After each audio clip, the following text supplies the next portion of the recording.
Jacque, congrats on the win. Thank you. First home win. Let's see if I have my voice here after tonight. These games are adding up on me.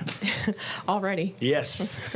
For this game, in the first quarter, you're held to just 13 points, but then you outscored the Clippers in the last 3 quarters of this game. Yeah. What changed and what was significant for your group? Yeah, I think we were pretty stagnant at the beginning of the game, just overall offensively, and that affected us on both ends of the floor. 13 points. Give credit to our guys for responding in that second quarter. I think we had 33. So we go into halftime feeling pretty good about ourselves that we could definitely play better, but we were definitely too stagnant at the beginning of the game. Had more movement. And I thought our second unit really got us going, whether it was Trenton Watford coming in, Dennis with pace. Those guys really gave us a boost tonight when we needed it. In that fourth quarter, how big were those defensive stops that you guys were able to get, and how did that fuel the offense that you guys had? Yeah, Megan, I told the guys we kind of imposed our will at the end of that game. You know, it's 2 minutes to go in the game, I think a 4 or 6 point game, and we get 3 offensive rebounds, and then we end with a score. And so the effort and the concentration behind playing each play until the end of it, give our guys credit, and we played hard tonight. And for Cam Thomas, he went out in that third quarter. How is Cam, and how is that ankle? Yeah, he had to be removed from the game. We'll know more tomorrow. He will get an MRI tomorrow. I mean, what kind of spirits was he in? Did you actually have a chance to talk to him? I have not, Brian, not yet. I addressed the team, then came straight here, and then I'll go talk to him afterwards. But all I was told, he'll get an MRI tomorrow.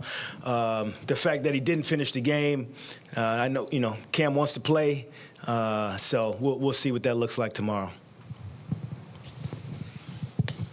Jacque, that 3-minute stretch with Mikal on the bench, again, another lineup kind of put together with the injuries.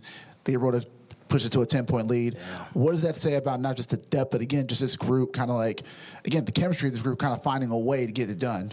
It's interesting. We mixed the teams in preseason and in training camp, and for some reason it's coming back to be a positive for us. I talked about that to our coaching staff. Sometimes you don't do that. You get your first and your second team, and you let them play together to try to form chemistry. We saw the positive in this group, that different lineups could be out there and different guys could fit into the system, and it happened tonight. Mikal needed a break. He wasn't going to be able to run the whole 12, so he needed a break. He was tired. And then for that group, Lonnie, Dennis, Trenton Watford, Doe was out there, Royce was out there. Daron gave us great minutes tonight. It is why I like doing this, man, to get a bunch of dudes together to try to have a common goal and be unselfish on a nightly basis and try to get a win together and compete harder than the dude in front of you. That's the greatest part of team sports right there. Lonnie with 21 points tonight. I mean, this is a guy who came in on a minimum signing, and you're giving him the ball in the fourth quarter to run offense for a large stretch there. Can you just talk about what he's been able to do this whole season and the luxury of having a guy like that who you can give the ball to and trust to create in those situations? Yeah, definitely, Eric. Someone that, for me, I've seen him from afar. Great acquisition for us this offseason. And I'm just growing to trust him more and more. You're spot on. We drew up after timeout plays for him. We also ran pick and roll for him, specifically at the end of the game, just because a lot of times he's going to have a favorable matchup. And he's making the right decisions, whether it's the reads of getting to the rim, getting fouled, scoring off the bounce. He has the ability to do all that. Now, I'm going to keep addressing the defensive end, helping us rebound, coming to box out, being in the right position. So we'll keep coaching him, but he's done a heck of a job. What did you think of the tempo with Ben out, and what did you think of your half-court offense maybe having to rely on it a bit more without him? Yeah, this was going to be an interesting, collision of styles tonight, just because they wanted to play extremely slow. That's just how they play. You saw the other night versus the Knicks, what that score was at the end of the game. So we were really trying to push tempo early. Weren't very effective doing that. I think overall we can grow in that area, that make or miss with or without Ben. We have to push the basketball. This half-court style of basketball is a tough way for us to live. We want to stay away from that. And we've accomplished a lot of things. Like the other night, we had 5 turnovers because some of our sequences are 1 and 2 passes, good looks, and you don't give yourself a chance to have a turnover. So the mix of being able to execute when we are in the half court, but the favorable part of getting out and running in transition, that's number one priority for us. And what did you kind of think of Los Angeles as they're bringing Harden into the fold? How did you think they looked tonight as they're kind of, I guess, putting those pieces together? Yeah, second game for those guys. You see the talent, and they're going to figure it out. Like I said before the game, they have a coach who's done it before at a high level. They'll have a lot of pieces they can put out on the floor at different times of the game, different lineups. No Plumlee tonight also, so he's a dynamic big for them. That's a good ball club.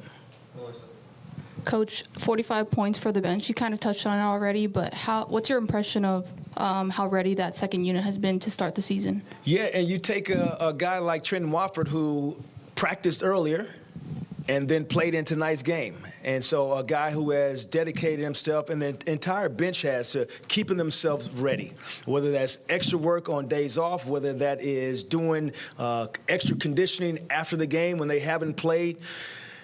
The professionalism that we're trying to create and the standard that we're trying to create hopefully allows these guys to excel when they get their opportunity. And we talked about it from the beginning of the year. Every guy will get a chance to play this year, without a doubt. That's just the way I coach. I believe in it. I believe in being a part of a team, and you get rewarded for that. Some nights it's going to go well for you like it did for that group tonight, and you give them a lot of credit. Jacque, I think we talked earlier about you guys not being a team that forces a lot of turnovers, but that fourth quarter, that's kind of what fueled you guys' rally a little bit. What maybe changed where you guys were able to just kind of, create those turnovers? Evan, I'm literally talking about, we talked for like 35 minutes before the game about how can we create more turnovers and where we ranked that turnovers and what was the difference and what happened and who we play against. And it's been stressful for me on my mind thinking about how we can create it. Overall tonight, our guys were just more aggressive. They just reacted. They just did it. Didn't worry about if it was going to be a mistake. And that's where you get to if you're going to create turnovers. There's a level of risk that you have to take. I told Mikal he had the best risk-taking play. He ended up getting a turnover in the game, and it's that commitment to do it over and over again. But it's some risk involved, and I don't mind. I'm a risk taker. Last one, Brian. Well, he says last one. I was going to make this twofold. Go give me a twofold, Brian. Go ahead. The last one, twofold. You weren't going to be up in the 20s anyway with fast break points without Ben. So considering how half court it got, how important were Day-Day's minutes? I think he scored 9 in the fourth quarter. Yeah. He hit both free throws Yeah. in the run that put you ahead. Just how important were those minutes that he gave you? Yeah, huge minutes because, there's a time in the game where I have to make a choice. Do I come back with Doe? And then I'm toggling between what Ty Lue's doing, if he's going to react, if I take, there's a little gamemanship going on at the time. So I thought we could stay big at that time and hopefully offensive rebound just because that could help us in the half court.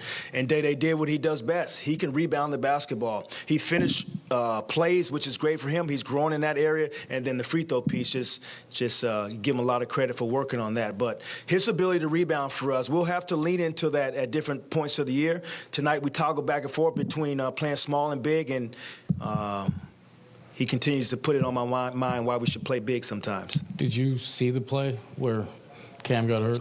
I did not see it on, but I asked the other assistant coaches, and I heard he did step on the foot. Yeah. Okay. All right, guys, indeed.